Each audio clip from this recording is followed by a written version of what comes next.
Hello there. This is the family doctor.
Now, lie still there, Griff.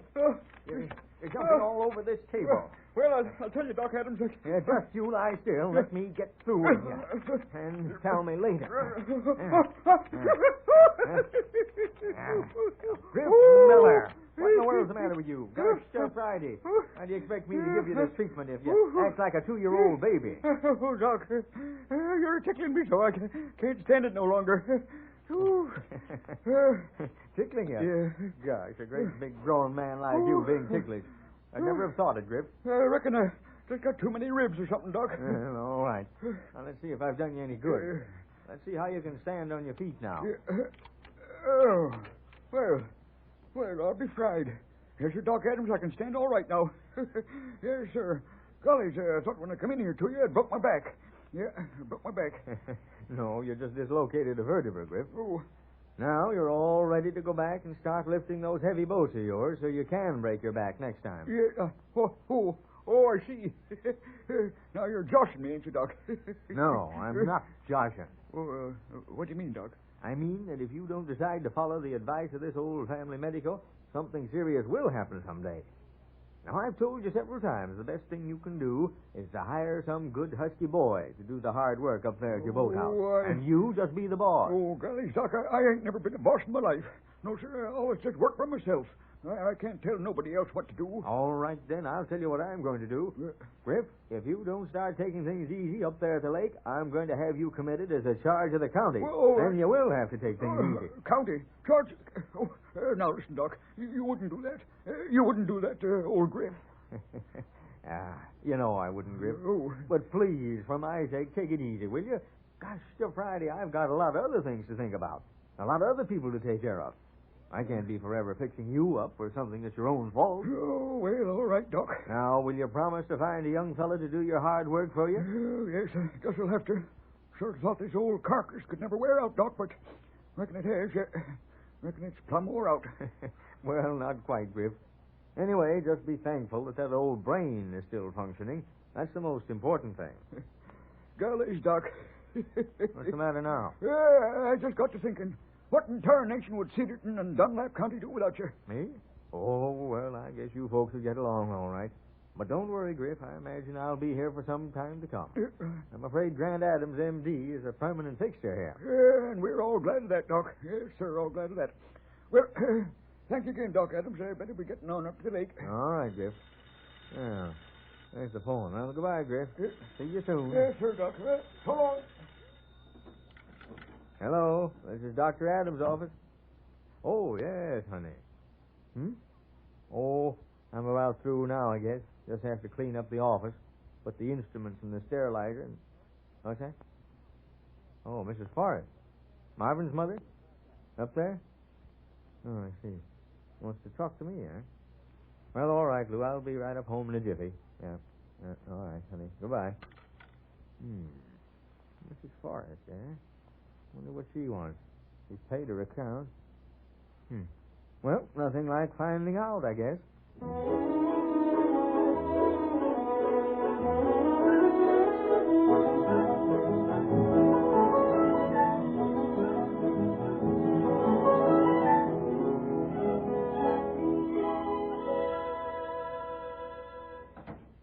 Oh, there's Dr. Adams now, Mrs. Forrest. I'll bring him right in. Very well, Mrs. Adams. There's no hurry. Oh, Grant. Evening, Lou. Well, what's the matter? You look as nervous as our old hen with her chickens out of the coop. Mrs. Forrest is in the parlor, Grant. I tried to find out what she wants, but she just wouldn't tell me. Woman's curiosity, eh, honey? Now, don't laugh, Grant. I just know it's something mighty important. And you can call that woman's intuition if you want to. Well, all right. Let's go in. We'll find out what it's all about. Well, good evening, Mrs. Forrest. Good evening, Dr. Adams. Yeah, it's good to see you again so soon, and under slightly different circumstances than when we last met. Yes, slightly different. I don't want to embarrass you by continually thanking you for saving Marvin's life, Doctor, after that horrible accident. But I want you to know always that you have the undying gratitude of one mother who is very, very fond of her only boy. Well, of course, that's the duty of a physician, Mrs. Forrest. Oh, yes. I know it's the duty of a physician to render aid in emergencies and to cure human ills and to save human lives. Why, certainly. But, Doctor, is it also the duty of a physician to guide those with whom he comes in contact into the right paths of thought, into the channels of wholesome living? Well, I don't think I... You don't know what I mean. Well, no, I don't. Mrs. Adams. Yes? I brought my boy Marvin to your city just 2 weeks ago. When we arrived, he was a headstrong, spoiled, arrogant product of too much money. I hadn't realized until last summer when he came home from military school on his vacation that Marvin had been so completely changed. I hadn't foreseen that he must someday graduate from boyhood into manhood. I hadn't realized that the very traits which we thought cute in him as a boy would be utterly impossible in him as a young man. But so it was. And I've been completely helpless in trying to cope with the problem. But in just 2 weeks, Mrs. Adams, your husband has changed all that. But... How? How have you accomplished this, Doctor? Yeah. I don't know. I confess I don't know how you've done it. But you have, Doctor. Today, Marvin is thoughtful, ambitious, friendly towards every person he meets. He's been so considerate of me lately, it's been difficult to accept this new tenderness without giving way to foolish little tears once in a while. And I know, Dr. Adams, I know as surely as I know there's a heaven that you have been the direct cause of this transformation in my son. Well, I don't know what I can say to all this. I don't expect you to say a thing, Doctor. But I do know it's true because of Marvin's complete and undying admiration for you. Well, I certainly shan't embarrass you further, Doctor, but this has just been a sort of preface to what I've really come to say to you. To you and Mrs. Adams. So? Yes. Mrs. Adams, it will undoubtedly surprise you to know that I had heard of the doctor, heard of him many times, long before coming to Cedarton. Oh, really? Grant, just think of that. Heard of me? Oh, now. Yes, it's true. I can't tell you how I'd heard of you without violating a sincere confidence. Well. And now, I think I'd better come to the point at once. Yes, if you don't mind, Mrs. Forrest. I guess I'm a little bit confused. Very well. Doctor, I am chairman of the Board of Governors of the David and Jonathan Hospital in New York City. David and Jonathan Hospital? Is that so, honey? That's the famous hospital for children I told you about, remember? Oh, yes. You read me an article about it in the medical journal. Mm-hmm. Well, I came to Cedarton 2 weeks ago to find out more about this Dr. Grant Adams, of whom I'd heard so much. I didn't realize, of course, that my errand of investigation was going to be brought so close to me, that my decision was going to be made so easy for me. But I have made my decision. I've communicated with the other members of the board, and they have concurred heartily with my plan. And so, Dr. Adams, Yes? as chairman of the Board of Governors of the David and Jonathan Hospital, I offer you a position on the medical staff as head physician in charge of the clinic. Grant.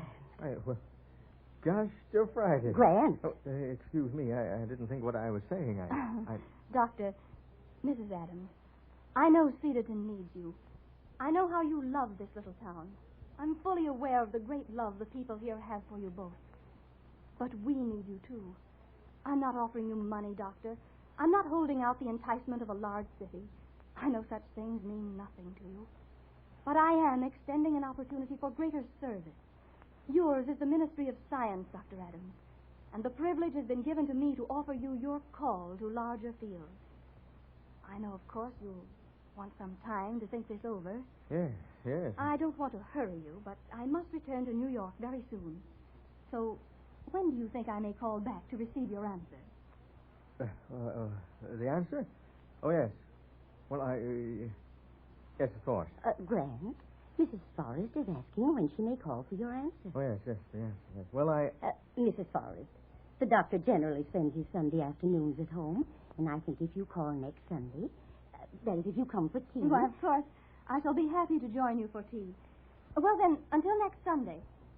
And I know deeply in my heart that your answer will be the right one. Goodbye, Mrs. Adams. Good afternoon, Mrs. Forrest. Goodbye, Doctor. What's that? Oh, yes. Yes, goodbye. See you Sunday. Yes, thank you. Goodbye. Oh, Grant, just think what this means. Yes. I am thinking, honey. Leaving Cedarton after 20 years. I just can't imagine it. Saying goodbye to all the folks that have been our friends for so long. The Blisses, the Windsors, and Mrs. Webb and the Maynards. And leaving this old house where Grant Jr. and Alma and Fred used to play. Where they grew up and went away, and where Grant Jr. and Nell were married. Oh, don't, honey, please. Oh, no. Of course, dear. I'm sorry. I just sort of let myself go for a minute. What are we going to do, Grant? What are we going to do? Lou? Well, I'll tell you, Lou. We're going to do what all people down through the years have done when they've had to meet a crisis face to face. We're going to pray.